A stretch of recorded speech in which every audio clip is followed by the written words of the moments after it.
Dear student, আজকে আমরা আমাদের স্পোকিং ক্লাসে আমরা মে আই দিয়ে আমরা কিছু বাক্য বলা শিখব। যেমন মে আই দিয়ে আমরা দৈনন্দিন অনেক বাক্য ব্যবহার করে থাকি, অনেক কথা বলে থাকি। মে আই এটার অর্থ কি বলতো? আমি কি পারি, আমি কি পারি।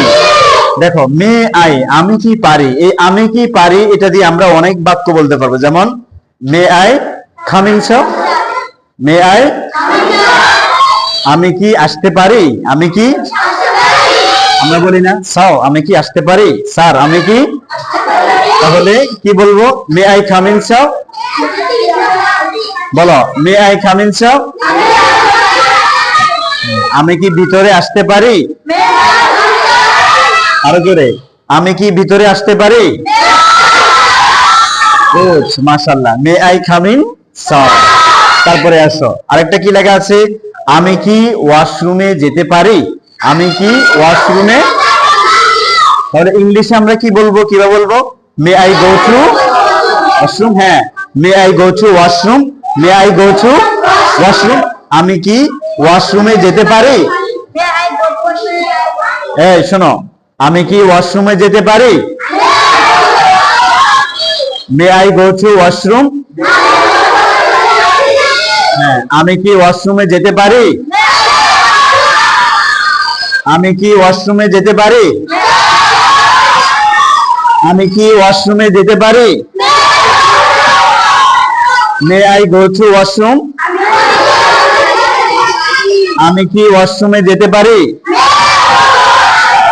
হ্যাঁ, আমি কি ওয়াশরুমে যেতে পারি ইংরেজি কি হবে?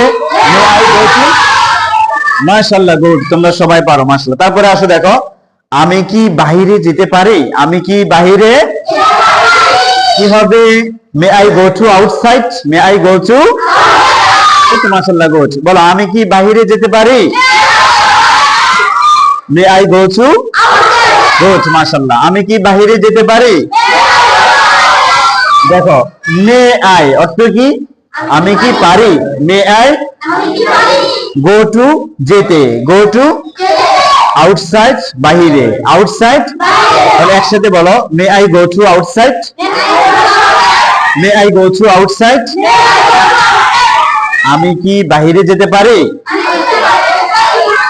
দেখো মে আই সবসময় পারমিশন অর্থে ব্যবহার হয়। তুমি কোন জিনিস অনুমতি চাচ্ছ, স্যার আমি কি ক্লাসের ভিতরে আসতে পারি, স্যার আমি কি ভিতরে আসতে পারি, স্যার আমি কি বাইরে যেতে পারি, আমি কি পানি খেতে পারি, আমি কি ওয়াশরুমে যেতে পারি, আমি কি আপনাকে হেল্প করতে পারি।